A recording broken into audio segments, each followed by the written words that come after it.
mase lifunda lezwi-ke sesiyaqonda bangcwele baNkulunkulu ukuthi kunomoya waNkulunkulu, moya waNkulunkulu wazo kwaNkulunkulu.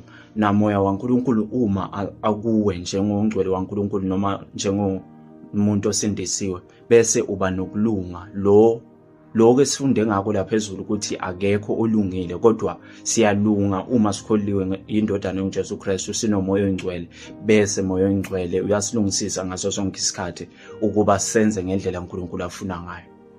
Akakho noyedwa olungile, kodwa abalungile labo abasindisiwe ngendodana uJesu Kristu, labo abanomoya oyingcwele, abaholwa ngumoya kaNkulunkulu ngaso sonke isikhathi. Ngaphandle kwaloko, ngaphandle kokuthi uzwe izwi kaNkulunkulu likholwe, ligucule impilo yakho, ligucule inhliziyo yakho, awusoze walunga phambi kaNkulunkulu. Noma ungazama ngayiphi indlela, noma ungapha abaphuyile, noma ungenza konke, noma ungadonate, akukho ukulunga phezu kwempilo yakho. Kodwa ukulunga sikuthola ngokuthi sikholwe endodaneni enguJesu Kristu, bese sinika ukuphila kwaphakade, sinikwe moya oyingcwele ozosihola size siyophelela ekugcineni kwale ndlela.